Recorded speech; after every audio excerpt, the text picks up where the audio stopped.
আগে বলি, আজ আমাদের মধ্যে উপস্থিত আছেন গীতিময় স্টুডিওর আকাশদা। আকাশদা, আছো তুমি কাছাকাছি?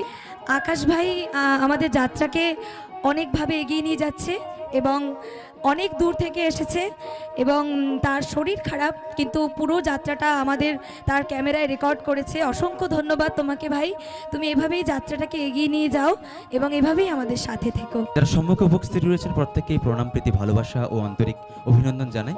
যাত্রা নিয়ে কাজ করার ভালোবাসা এই দিদিভাইদের জন্যই হয়েছে। এনারা আমাদেরকে বারে বারে সুযোগ করে দেন বলেই আমরা যাত্রা নিয়ে কাজ করি।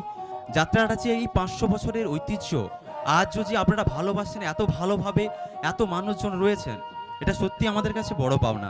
যাত্রা শিল্পে যারা রয়েছে, শুধু ভিএলকে দিদিভাই বা স্টার অপেরার কথা বলবো না, যারা রয়েছেন প্রত্যেকের জন্য আপনারা রয়েছেনই বলেই আমরা রয়েছি। আপনারা থাকবেন আমাদের সঙ্গে, এই আশা রাখবো। আপনাদেরকে আবারও ভালোবাসা, অভিনন্দন জানিয়ে আমার বক্তব্য শেষ করলাম।